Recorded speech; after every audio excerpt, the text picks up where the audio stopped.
या तो फिर या तो फिर कंपनी से चला जाएगा, या इस तरह से कोई इलीगल कुछ काम करेगा तब। ठीक है, तो पहले जो मोटिवेशन होता है, अगर आप वो पनिशमेंट देंगे तो अगली बार से वो मिस्टेक वो नहीं करेगा। ठीक है।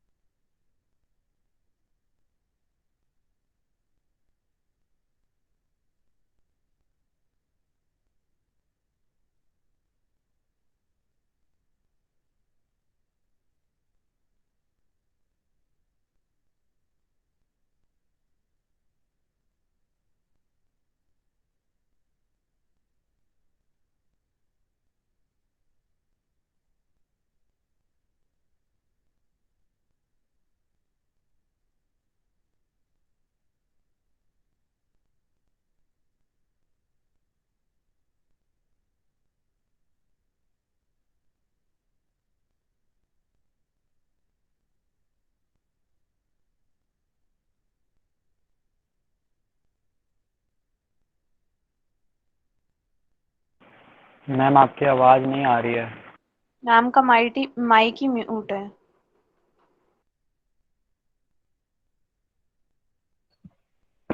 अब आ रही है? Yes yes ma'am. Ma'am Yes, ma'am. Yes, ma'am. Yes, okay. ma'am. तो तो फिर जो भी चैनल्स ऑफ प्रमोशन में ये है कि आप जो किस तरह से आपको प्रमोट करना है, क्या आपका क्राइटेरिया होगा। क्राइटेरिया मतलब कि आपके हायरार्की में आप लोअर लेवल के लिए क्या प्रमोशन का टेक्निक यूज करते हैं, मिडिल लेवल के लिए क्या होगा, हायर के लिए क्या प्रमोशन का टेक्निक्स होगा, क्या मेथड होगा, किस तरीके से आप उसको प्रमोट करेंगे। ये कंपनी का इंटरनल प्रोसेस होता है। और प्लस जो गवर्नमेंट का रूल एंड रेगुलेशन होता है कि इट्स टाइम बाउंड, कि 5 इयर्स में आपका हो जाना चाहिए, 7 इयर्स में, और चाहे 2 इयर्स में प्रमोशन हो जाए, वो टाइम बाउंड आपको लेके चलना होता है। और उस टाइम बाउंड के साथ आप इंटरनल अपना क्राइटेरिया भी ऑर्गेनाइजेशन रख सकता है। अब नेक्स्ट टॉपिक है कंपनसेशन।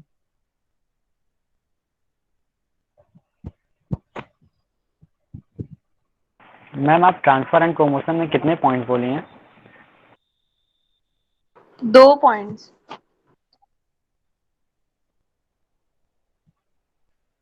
ट्रांसफर एंड प्रमोशन में 3 पॉइंट्स है। Rational of transfer, promotion from with in और आउटसाइड द ऑर्गेनाइजेशन, और third is channels of promotion.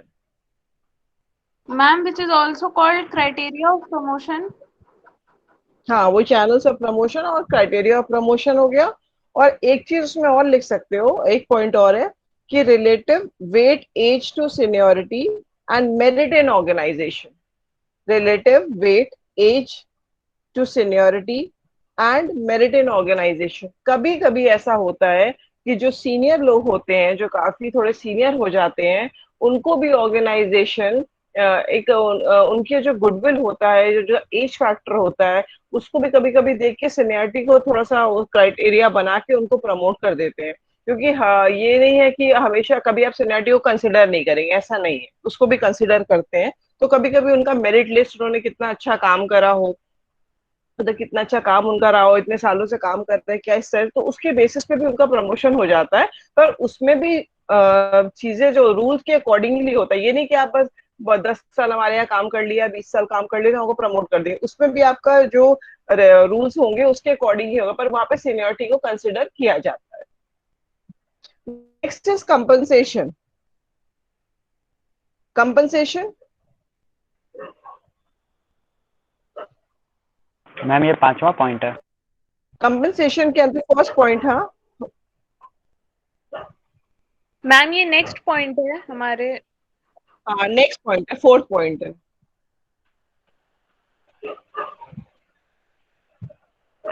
Compensation में फर्स्ट है method of wage payment.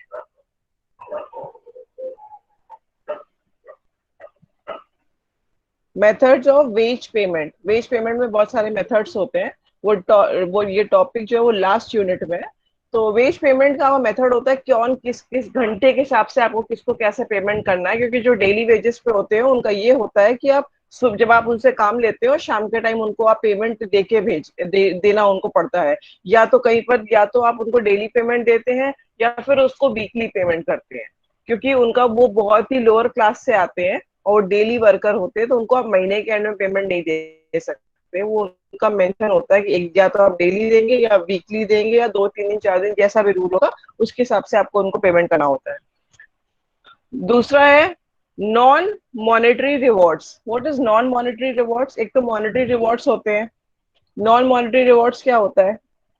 Ma'am किसी एम्प्लॉय के अच्छा काम करने पे उसका नाम बोर्ड पे लगा देना, या उसको मतलब कोई इंसेंटिव अवार्ड दे देना।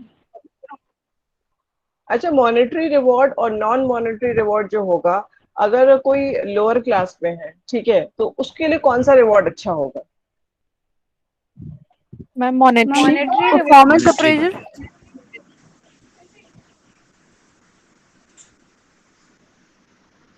हाँ, उसका जो उसके लिए मॉनेटरी रिवॉर्ड हमेशा बहुत अच्छा होगा और वो बहुत ही ज्यादा मोटिवेटेड हो जाएगा।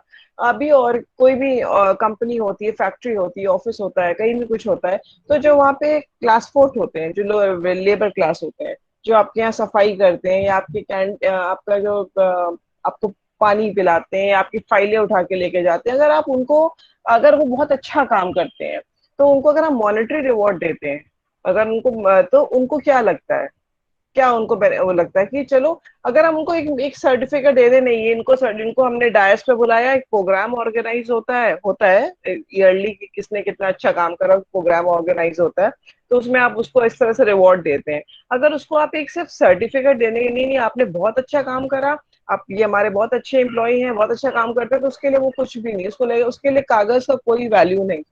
उसके साथ ही अगर उसको आप कुछ कैश रिवॉर्ड दे देते तो उसको और अच्छा लगेगा कि अरे मुझे कैश भी मिला है। पर सेम जो मिडिल लेवल आता है, मिडिल लेवल में क्या होता है, जिसमें सबसे ज्यादा लोग होते हैं काम करने वाले, उनके लिए कौन सा रिवॉर्ड मैम बेनिफिट होता नॉन है? Ma'am non monetary. प्रमोशंस दोनों में। दोनों हो सकते हैं।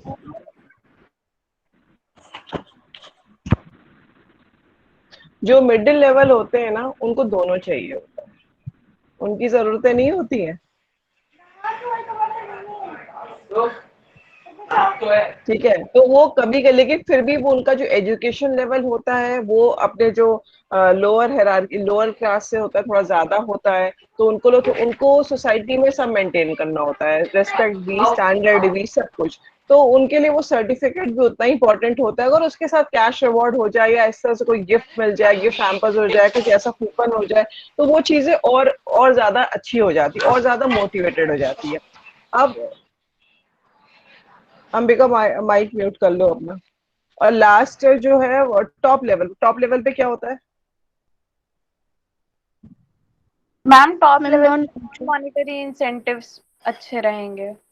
Ma'am non top monetary. Level पे उनको नॉन मॉनेटरी चाहिए, उनको पब्लिसिटी चाहिए, उनको शो ऑफ चाहिए, ठीक है। अगर किसी मैनेजिंग डायरेक्टर को बोलो ये लो आपके लिए 1,000 रुपए का कैश रिवॉर्ड है, तो उनको अच्छा लगेगा। उनके लिए तो होगा कि उनके साथ न्यूज चैनल में, पेपर में, हर जगह पे उनका नाम हो, कहीं पे उनकी उनकी मतलब वहां पे नोटिस बोर्ड पर सब जगह पे उनका हो कि इन्होंने बहुत अच्छा काम किया, या ये, तो वो उनके लिए वो रिवॉर्ड है। उनको आप 1,000 रुपए देके, 2,000 5,000 रुपए देके, उनके लिए कोई वो नहीं है।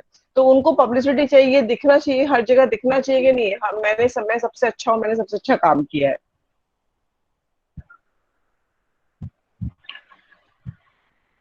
Yes ma'am. नेक्स्ट है इंसेंटिव प्लान। इंसेंटिव जो होता है, वो इंसेंटिव कब मिलता है? जब आप ओवर टाइम काम करते हैं, एक्स्ट्रा काम करते हैं, तो उस एक्स्ट्रा काम के बदले में सैलरी या वेजेस नहीं बोला जाता है, उसको इंसेंटिव बोला जाता है। जितना एक्स्ट्रा आवर आप काम करेंगे, उसके हिसाब से जो इंसेंटिव होगा वो आपको इंसेंटिव मिलेगा, और उसमें भी कोई पार्शलिटी नहीं होनी चाहिए, वो भी बहुत क्लियर कट सैलरी के साथ ही इंक्लूड होके आता है, ठीक है। और कंपनसेशन का एक मेन जो कंपनसेशन होता है, जो ह्यूमन रिसोर्स जो पॉलिसी का सबसे इम्पोर्टेंट कंपनसेशन, वो कंपनसेशन किस लिए होता है? मैम क्या क्वेश्चन है, एक बार फिर से बताइए। मैम जो आपकी वॉइस बहुत कंपनसेशन, लैग कर रही है। The point is compensation. तो व्हाट इट मींस कंपनसेशन, ये वर्ड क्यों यूज किया जाता है ऑर्गेनाइजेशन कहीं पे भी?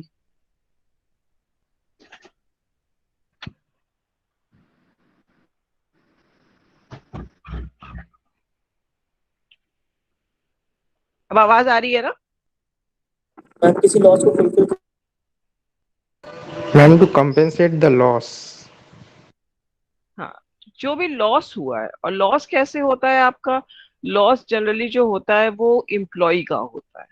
कंपनसेशन वर्ड उन्हीं के लिए होता है कि कंपनसेटरी बेनिफिट उनको दिया जाता है, आइदर उनको पैसा हो, कब वो काम करते समय कोई कैजुअलिटी हो जाए, कोई प्रॉब्लम हो जाए, कोई मेडिकल इशू हो जाए, तो उसके उस टाइम उनको वहां उसके लिए उसको जो होता है मैम वॉइस जो भी क्लियर उनका। नहीं है। अब क्लियर आ रही नो है? मैम, क्लियर आ रही है। यस मैम क्लियर है। क्लियर है ना? ठीक है। तो इसलिए उनको होता है कि उनकी फैमिली, क्योंकि किसी कोई भी जॉब करता है तो उसके ऊपर उसकी एक फैमिली डिपेंडेंट होती है। तो ऐसा नहीं है कि हमने काम हमारे यहाँ काम किया और सपोज उसकी डेथ हो गई, एक्सीडेंट हो गया, वो भी वो कुछ काम करने लायक नहीं है, कुछ मेडिकली अनफिट हो गया, तो इसके लिए उनको कंपनसेशन दिया था। या तो कंपनी का जैसा भी पॉलिसी होगा, या तो उसको जॉब देगी तो अकॉर्डिंग टू द एजुकेशन, मान लो वो किसी अच्छी पोजीशन पे है और उसका जो डिपेंडेंट है जिसको जॉब चाहिए, वो उसकी एजुकेशन देख के उसके हिसाब से जॉब देगा, मिलेगा उसको। या तो फिर उसको जो एक्सपेंस है वो मिलेगा, ये सब चीजें जो होती है कंपनसेशन होता है। और यही कंपनी का सबसे ज्यादा अट्रैक्शन होता है कि आपको क्या क्या बेनिफिट दे दी। सैलरी तो सभी लोग ले लेते हैं, पर सैलरी के पार्ट आपको क्या क्या बेनिफिट मिलता है वो ज्यादा इंपॉर्टेंट होता है, कि आफ्टर रिटायरमेंट या इतने साल काम करने के बाद आप क्या क्या बेनिफिट यूज कर सकते हैं। नेक्स्ट लास्ट अब नेक्स्ट पॉइंट है, मेन पॉइंट जो है वर्किंग कंडीशन। मैम ये कंपेंसेशन के अंदर ही है ना? नहीं नहीं, ये नेक्स्ट पॉइंट है, मैंने फिफ्थ पॉइंट है, मेन हेडिंग है वर्किंग कंडीशन।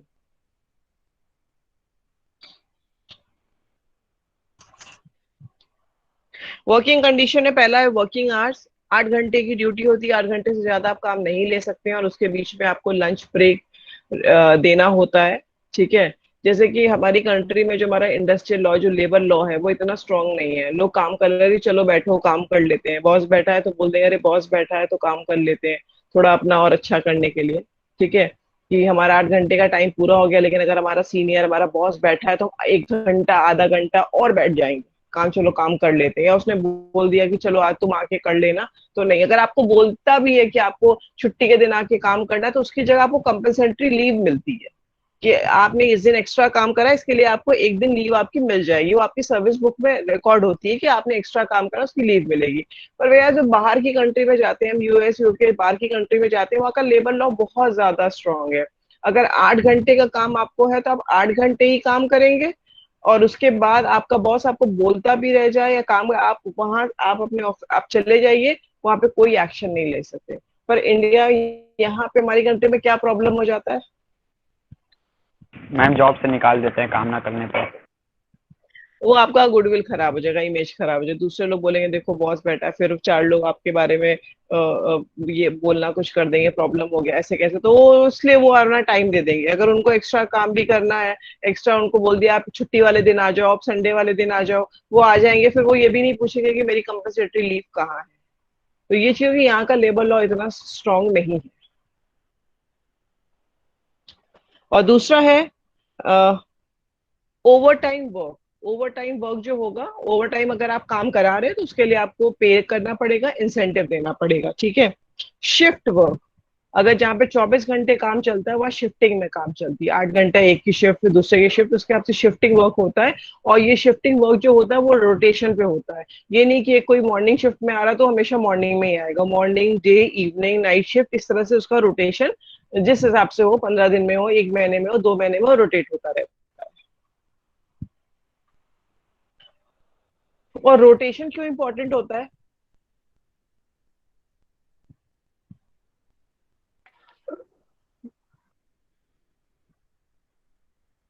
हम क्लासरूम में भी बैठते थे, तो जब क्लासरूम में हमारी सीटें भी रोटेट होती थी ना, आज फर्स्ट पे हो, फिर शिफ्ट होते जाओ, पीछे जाओ पीछे जाओ पीछे जाओ, फिर आगे आओ। क्यों रोटेशन इंपॉर्टेंट होता है?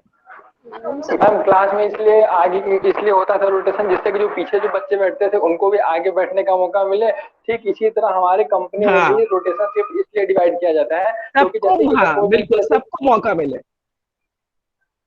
ठीक है मैम। ये ना हो कि पीछे वाला जो है वो अपने आप को बैक बेंचर बन जाए, उसको लगे नहीं नहीं हम तो पीछे ही है, हमारा तो हमने तो अपना जोन बना लिया, अपना एरिया बना लिया, यही सही है। अब जब आगे आओ तो पता चलेगा कि अच्छा आगे बैठने वाला जो बेंच पे बैठता है वो कैसे बैठता है क्लासरूम में। आगे बैठ के तुम लोग ने तो अभी इस बार एग्जाम भी नहीं दिया ऑफलाइन मोड से। जो सबसे पहले आगे बैठता है उसको वो अपने मैम स्कूल दिए में तो तो हैं। दिया ही है। और अभी कौन सा ऑनलाइन मोड से दिया है ना? सबने यस ऑनलाइन ही तो एग्जाम दिया, ऑफलाइन तो दिया नहीं है। ऑफ ऑनलाइन, और उसके बाद जब ऑफलाइन होता है मैम। तो वो ऐसा सबसे आगे सीट आपकी लग जाएगी, और वो पीछे उसके बाद नाम कुछ कुछ भी नहीं, ऐसा फ्रंट वाला खाली टीचर को देखेगा, उसको अटेंटिव पूरे टाइम होना होता है। बीच वाला थोड़ा ठीक होता है, पीछे वाला चलो थोड़ा बात भी कर सकता है, कुछ होता है तो फिर रोटेशन होता है कि आप अपनी एक एरिया में एकदम वो ना हो जाए नहीं यही मेरी जगह है। बहुत इंपॉर्टेंट है कि आप सबके साथ शिफ्ट वाइज शिफ्ट जाइए। आपको हर एक के साथ काम करने का आइडिया होना चाहिए, क्योंकि शिफ्ट वाइज आपका बॉस भी बदलेगा तो आपको पता होना चाहिए हमें कैसे काम करना है, किसके साथ किस तरह से ट्यूनिंग, किस तरह से रिलेशन बना के रखना है। नेक्स्ट है लीव रूल्स। लीव रूल्स, कब आप कितनी लीव ले सकते हैं, क्या क्या किस कंडीशन में कैसे कौन सी लीव ले सकते हैं। हाँ, वर्किंग कंडीशन के ही अंदर है। हाँ ये सब वर्किंग कंडीशन के अंदर है, लीव रूल्स, ठीक है। और लास्ट है सेफ्टी रूल्स एंड रेगुलेशंस। अगर कोई फैक्ट्री में कोई मशीन में काम करता है तो उसको सेफ्टी के तौर पे मशीन पे मशीनरी पे काम करने के लिए जो शूज होते हैं, ग्लव्स होते हैं, हेलमेट होता है, ये सब चीजें उसको प्रोवाइड की जाती है। बिना ये सब चीजें पहने, अगर मिलती भी है तो कई लोग उसको नहीं यूज करते हैं, नहीं पहनते हैं, तो बिना पहने उसकी फ्लोर पे एंट्री नहीं हो सकती, क्योंकि उससे अगर कुछ कैजुअलिटी कुछ प्रॉब्लम हो जाएगी तो कंपनी को सारा लॉस बियर करना होता है। तो सारे सेफ्टी रूल्स एंड रेगुलेशन के हिसाब से आके आपको जो एम्प्लॉई है वो काम करेगा।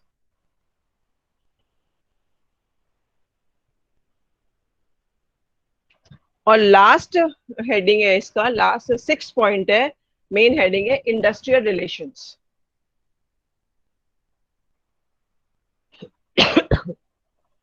आज तुम लोग की नेक्स्ट क्लास नहीं है क्या? मैम नेक्स्ट पॉइंट क्या है? Industrial relations.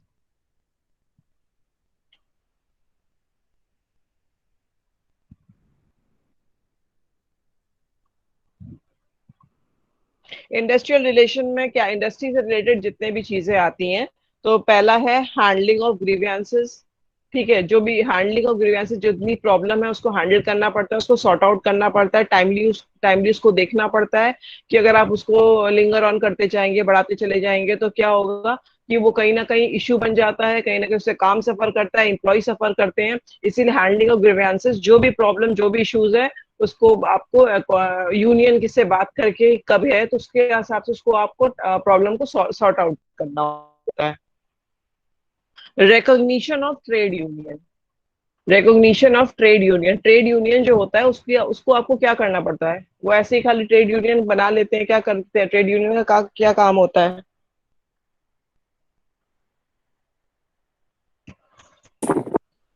हम लेबर के फेवर में काम करते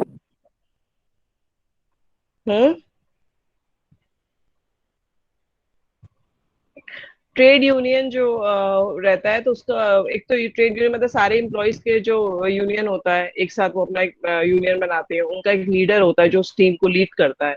तो उसका रिकॉग्निशन, उसका जो रोल होता है वो बहुत इंपॉर्टेंट होता है, क्योंकि वो अगर यूनियन जो लीडर है वो चाहेगा तो काम कराएगा, चाहेगा तो कोई भी काम रुकवा सकता है, कोई भी उनकी डिमांड हो वो मैनेजमेंट के सामने रख सकता है। तो मैनेजमेंट को भी यूनियन को उतना ही इंपॉर्टेंस देना पड़ता है। ये नहीं कि आप लेबर के मतलब उसके यूनियन में है तो कोई जरूरत नहीं है आपको, क्योंकि उनकी जरूरत आपको पड़ती है और पड़ेगी, क्योंकि आपका रिलेशन ही ऐसा होता है कि एम्प्लॉयर एम्प्लॉय का रिलेशन बहुत ही कॉर्डियल रिलेशन होना चाहिए। इसीलिए ट्रेड यूनियन जो होता है उसको भी बहुत ज्यादा इंपॉर्टेंस मिलना चाहिए, उसका पार्टिसिपेशन होना चाहिए मैनेजमेंट के अंदर में।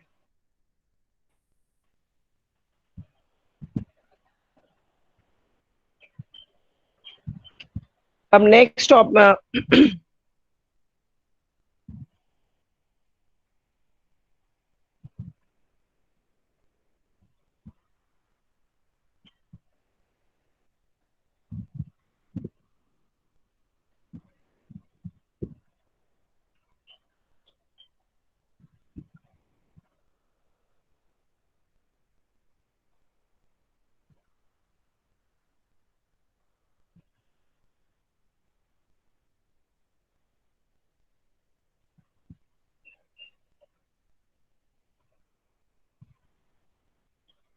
नेक्स्ट टॉपिक है फॉर्मुलेशन ऑफ पर्सनल पॉलिसी। ये अब दूसरा टॉपिक है, formulation of personal policy. Ma'am industrial relations के अंडर है। ये हाँ नहीं, ये खत्म हो गया इंडस्ट्रियल रिलेशन वाला टॉपिक। अब next topic is, new heading is formulation of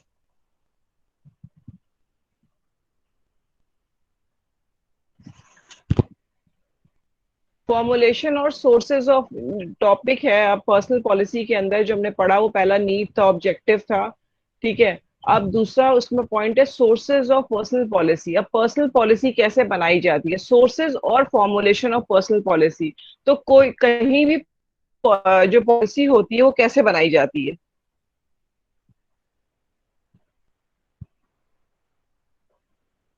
हम सबसे रिव्यू लेके कंपनी एम्प्लॉय से। After collecting data,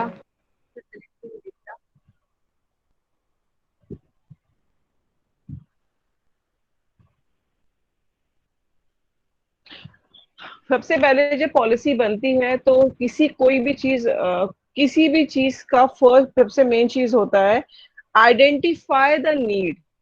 अगर जब किसी चीज की जरूरत होगी तभी तो हम कोई चीज बनाएंगे ना। ये तो पॉलिसी ऐसा तो ही नहीं है कि आज पॉलिसी बन रही। पॉलिसी तो बहुत जब से कंपनी स्टार्ट हुई होगी तब से कंपनी के सेटअप है, तब से कंपनी का पॉलिसी होगा। तो न्यू पॉलिसी बनना या पॉलिसी में चेंज होना, ये तब होता है जब आइडेंटिफाइंग द नीड्स। सबसे पहले जरूरत होनी चाहिए, क्यों हमें पॉलिसी बनाने की या उसमें कुछ इम्प्रोवाइज करने की या चेंज करने की जरूरत है। क्यों होता है, क्योंकि need for a new policy और revision of an existing policy may be voiced by the company staff or by a trade union। या तो कंपनी का स्टाफ उसमें कुछ चेंजेस चाहता है कि कुछ चेंज हो, और बाय अ ट्रेड यूनियन। या तो फिर ट्रेड यूनियन में होता है कि नहीं, आपका जो पॉलिसी बहुत पुरानी है, इसमें कुछ अमेंडमेंट होना चाहिए, कुछ चेंजेस होने चाहिए, तो फिर आपकी पॉलिसी बनती है, ठीक है। तो first point is identifying the needs. Second is gathering information. अब इंफॉर्मेशन कैसे गैदर होगा,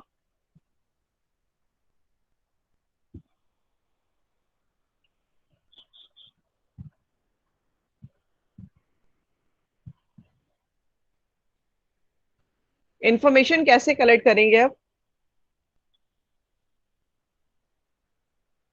through feedback, मैम हाँ? Through every stage.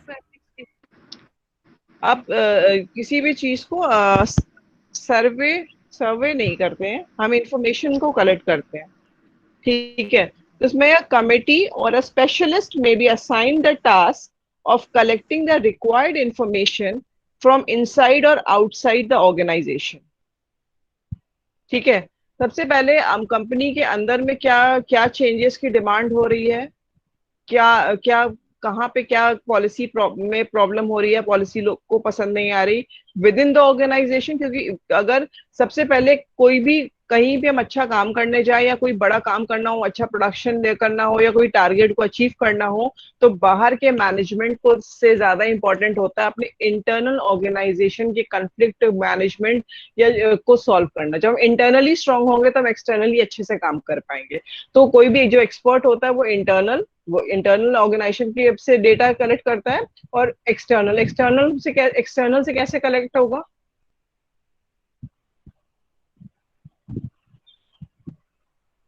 मैम हम दूसरे ऑर्गेनाइजेशन का भी देखेंगे कि उसमें इस तरह की पॉलिसी दूसरा है कि नहीं। हाँ, दूसरा ऑर्गेनाइजेशन जो आपके जैसा ही काम करता है, ठीक है। ये नहीं कि आपका कुछ और डिपार्टमेंट कोई और ऑर्गेनाइजेशन का, तो आपके जैसे और जो ऑर्गेनाइजेशन है उसमें क्या पॉलिसी प्रिवेल हो रही है, ठीक है। क्या पॉलिसी है ऑलरेडी वहां पे चल रही है, उसमें क्या अच्छी चीजें, तो वहां से उस इंफॉर्मेशन को गैदर करना। दूसरा क्या होता है कि आपका पास्ट एक्सपीरियंसेस, आपने क्या पास्ट एक्सपीरियंस करा है, कहाँ पे आपको प्रॉब्लम हुई है, कहाँ पे आपका पॉजिटिव पॉइंट था और कहाँ पे आपका नेगेटिव पॉइंट्स था। मैम ये तो इंटरनल हो गया एंड ना। और दूसरा क्या, हाँ ये मैम इंटरनल मतलब है, अपने एक्सपीरियंस। ठीक है। हाँ आपने आपका नहीं, कभी कभी क्यों एक्सटर्नल एक्सटर्नल में आपको एक्सपीरियंस नहीं होता है।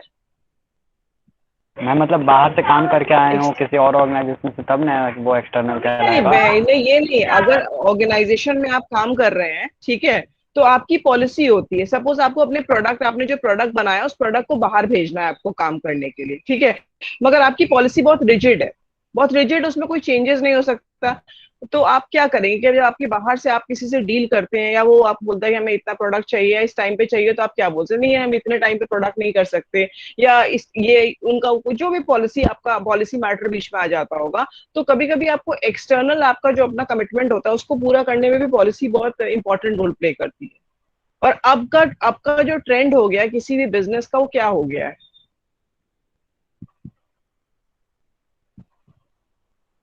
मैम कंपटीशन ज्यादा पहले क्या होता होता था स्मॉलर मार्केट, हाँ कंपटीशन बहुत, अब पहले स्मॉलर मार्केट, छोटे मार्केट थे, मोनोपोली थी, एक आदमी एक प्रोडक्ट एक ही दो कंपनी। अब क्या आपके पास वैरायटी है, अगर आप मना करोगे हम दूसरे के पास चले जाएंगे, क्योंकि टाइम नहीं है हमारे पास, इनफैक्ट किसी के पास टाइम नहीं है। तो पॉलिसी हमेशा रिजिड नहीं होनी चाहिए, थोड़ी फ्लेक्सिबल होनी चाहिए कि वो थोड़ी एडजस्ट हो सके, ठीक है। जैसे कि एग्जाम्पल होता है कि जो जो पंडित जी लोग होते हैं वो शादियां करवाते हैं ना, वो बहुत सारे यस मैम। फंक्शन और सब लोग शादी कराते उनसे बोलो, वो जब शादी कराएंगे तो आपको ये होगा कि एक साल में इस टाइम में शादी की डेट नहीं है, नहीं हो सकती, लेकिन उसमें भी वो अपने अपना अपना निकाल देंगे, नहीं नहीं अगर ये टाइम में करवा देते हैं वो करवा देते हैं, वो इतना फ्लेक्सिबिलिटी आपको बता देंगे कि नहीं नहीं हो सकती है। अगर एक बोलेगा एक महीने में दो ही लगन है, शादी की डेट पड़ रही है, तो उसमें वो 10 डेटें निकाल देंगे। क्यों निकाल देते हैं वो? मैम मतलब वो अपनी पॉलिसी चेंज कर देते हैं। पॉलिसी चेंज नहीं करते हैं, अपने पॉलिसी को थोड़ा फ्लेक्सिबल कर देते हैं, नहीं आपको इस दिन में इतना टाइम अच्छा मिल रहा है, आप इस टाइम में कर लेना ये काम, आप इस टाइम में इतने टाइम में आप ये चीजें स्टार्ट कर लेना, ठीक है, होता है ना, कर लेना। नहीं तो Yes, अगर ma'am. पूरे लोग, ये होता है ये चीजें, आप इस टाइम में काम स्टार्ट कर लेना, भले वो आगे 4 घंटा चलते रहे, मगर आप इस टाइम में काम स्टार्ट कर लो, ठीक है। तो अगर वो फ्लेक्सिबल नहीं रहेंगे थोड़ा सा भी, तो क्या हो पाएगा काम? ये बस एक नो मैम। एग्जाम्पल है, ये नहीं No. किसी के रिलेशन का वो चीज है, ये सिर्फ एग्जाम्पल, ऐसा होता है, लोग अपने हिसाब से चीजें एडजस्ट करते हैं और करना पड़ता है।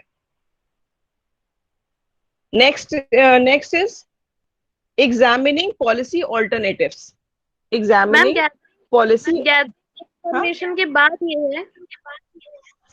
हाँ, गैदरिंग के बाद third is examining alternative policies.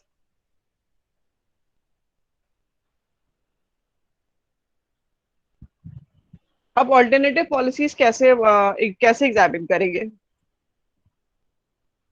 Ma'am जैसे हम लोग प्लान बनाते हैं पॉलिसी चेंज करने का, तो ढेर सारी हमारे सामने पॉलिसीज आते हैं, तो उसमें से किसी एक पॉलिसी को एग्जामिन हाँ करके उसे एग्जीक्यूट करना।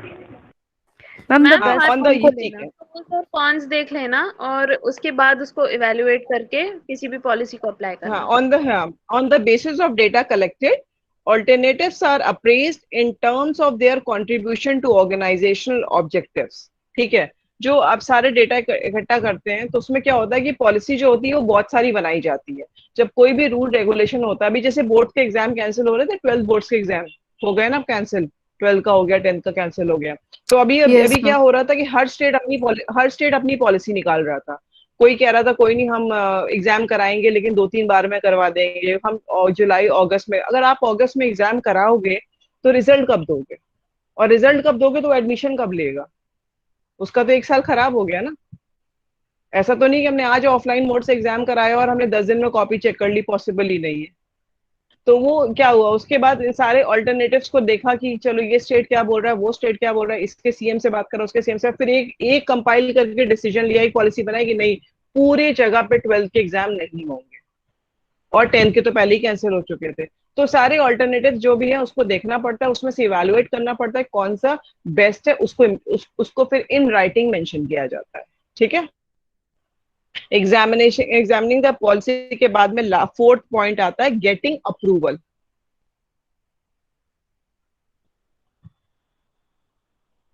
गेटिंग अप्रूवल ऑटोमेटिक ऑब्वियस है, अप्रूवल के लिए आपको वो पॉलिसी के लिए टॉप मैनेजमेंट के पास उसको भेजना पड़ता है, जहां से आपका अप्रूवल आएगा कि ये एक्सेप्टेबल है कि नहीं है। कभी कभी उसमें कुछ चेंजेस होते हैं तो फिर से आप उसको इम्प्रूव करिए, फिर से मैनेज करिए, अदरवाइज अगर सब कुछ सही है तो वो पॉलिसी एज इट इज जो है अप्रूव हो जाएगी। Next point is communicating the policy. अब कम्युनिकेटिंग द पॉलिसी में क्या होगा,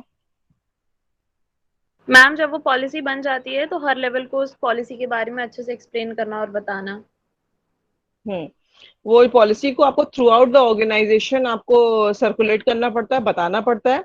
policy manual, house journals, meetings and their methods may be employed for this purpose. ठीक है, वो जो आपके जर्नल्स होंगे, पीरियोडिक मीटिंग्स होगी, उसमें आपको पूरे पॉलिसीज के बारे में बताना पड़ता है कि ये, क्योंकि जब तक आप पॉलिसी को कम्युनिकेट नहीं करेंगे तो लोगों को पता नहीं होगा। जब लोगों को पता नहीं होगा तो उस पॉलिसी से वो बेनिफिट नहीं ले पाएंगे।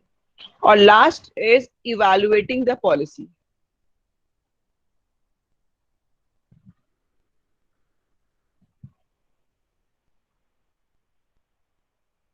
What it means evaluating the policy? Ma'am implement करने के बाद जब हम देखते हैं कि पॉलिसी का मैम कितना काम सही हो पा रहा है, मेरा मतलब लागू करने पे कितना सही काम हो पा रहा है, उसको इवेल्युएट करना। इवैल्यूएट करना कि इवैल्यूएशन बहुत जरूरी होता है। अगर सिर्फ पढ़ाई पढ़ाई पढ़ाई करते रह जाए और कभी एग्जाम ना हो तो पता ही नहीं चलेगा हमने पढ़ाई क्या करी है। ठीक है, तो सेम पॉलिसी के साथ में होता है कि from time to time the policy should be evaluated in terms of experience of those who use it and of those who are affected by it. किसके लिए पॉलिसी सही थी, सही है, कौन उसको यूज किया है, किस से उस पॉलिसी पे क्या, किसका पॉजिटिव है, किसका नेगेटिव क्या हो रहा है। तो उसमें भी एक होता है, वोटिंग होती है। पॉजिटिव अगर आपको 80-90% 80% लोग 90% लोगों के लिए पॉलिसी सही है, अच्छी है, तो आप 10% के लिए चेंज करने नहीं जाएंगे। हाँ, अगर पॉलिसी बहुत ज्यादा लोगों को इफेक्ट कर रही है, कहीं ना कहीं प्रॉब्लम कर रही है, तो उसमें कुछ ना कुछ चेंजेस अमेंडमेंट हो सकते हैं। ऐसा नहीं पॉलिसी एक बार बन गई, क्योंकि बनाने वाला भी कौन होता है, ह्यूमन बीइंग ही तो होता है ना, उससे भी गलती हो जाती है। तो उससे वो भी इस उसके लिए टाइम टू टाइम उसको इवेलुएट करना, उसको चेक करना, 1 साल में, 2 साल में, 5 साल में पॉलिसीज को चेंज करते रहना, जिसमें थोड़ा कुछ चीजें जो है उसको इम्प्रूव करते रहना चाहिए। ठीक है।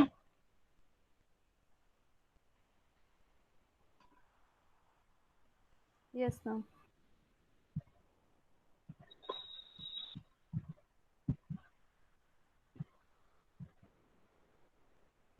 अब नेक्स्ट है कंटेंट ऑफ पर्सनल पॉलिसी।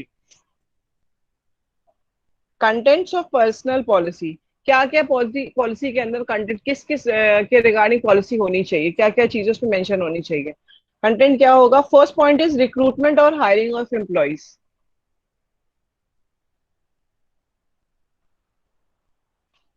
ठीक है, तो कंटेंट ऑफ पॉलिसी के अंदर the following matters are covered in the policies.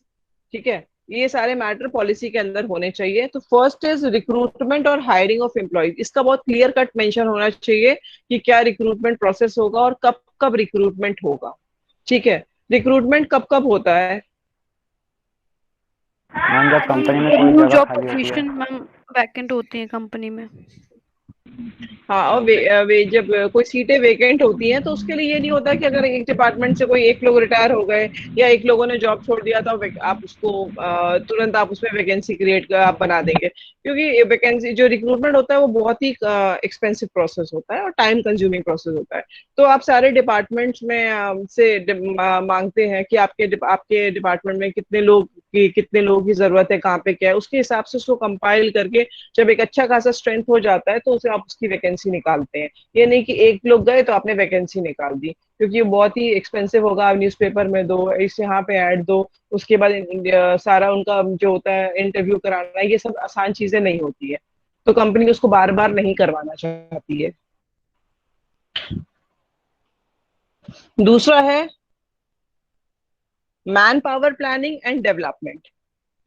Second point is manpower planning and development. Man power planning मतलब किस डिपार्टमेंट में कितने मैन पावर की जरूरत है, उसको प्लान आउट पहले से किया जाता है। ये नहीं कि चलो पहले हमने रिक्रूटमेंट कर लिया, अपॉइंट कर लिया, अब इनको कहाँ पे हम भेजें, चलो इनको इस डिपार्टमेंट में भेज देते हैं, इनको वहां भेज, नहीं, उनको वो पहले से डिसाइड होता है कि अगर हम इतने लोग को लेंगे तो इनको इस काम के लिए इसीलिए जो एडवर्टीजमेंट निकलता है वो बहुत ही स्पेसिफिक निकलता है। अगर आपको कोई मैथमेटिक्स बैकग्राउंड का चाहिए, कुछ टेक्निकल चाहिए, तो बहुत ही स्पेसिफिकली उसका एजुकेशन क्वालिफिकेशन मांगता है, ताकि उसके अलावा कोई भी लोग अप्लाई उसमें ना करें। तो man power planning and development, कि अगर आप उस तरीके मैन पावर आपके पास आता है तो आपके पास उनके डेवलपमेंट के लिए क्या क्या पॉलिसी है, क्या आपके प्रोसीजर है, किस तरीके से आप उनका डेवलपमेंट कराएंगे। क्योंकि आपकी कंपनी में अगर कोई आएगा तो जब बेटर अपॉर्चुनिटी उसको लगेगी कि वो प्रीवियस कंपनी से अच्छा मिल रहा है या फ्रेशर है, तो उसके लिए कोई अच्छा बहुत अट्रैक्शन है, तभी वो आपकी कंपनी ज्वाइन करेगा, अदरवाइज नहीं करेगा। Next third point is training programmes.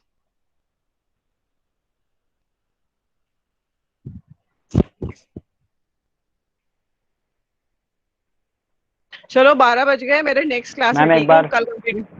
हाँ बोलो। मैम एक बार सेकंड पॉइंट रिपीट कर दीजिए। Second point, first point is Yes, ma'am. Recruitment कौन और सा? फर्स्ट पॉइंट सुन लो, फर्स्ट पॉइंट इज रिक्रूटमेंट और hiring of employees, second point is manpower planning and development. ठीक है, यस मैम। अच्छा ये बताओ तुम लोग को अपने और बाकी ये सब्जेक्ट में असाइनमेंट मिल गए? No ma'am. खाली यूजीडीसीए में मिला। अभी किस, अच्छा ठीक अरे है, यूजीडीसीए ठीक है फर्स्ट चलो, सेमेस्टर का था ना। ओके ठीक है, चलो फिर अब मैं कल कंटिन्यू करूंगी। Okay, thank you. Okay, thank you ma'am. Ma'am आप मार्क्स कब देंगे? थैंक यू, इस वीक में मिल जाएगा।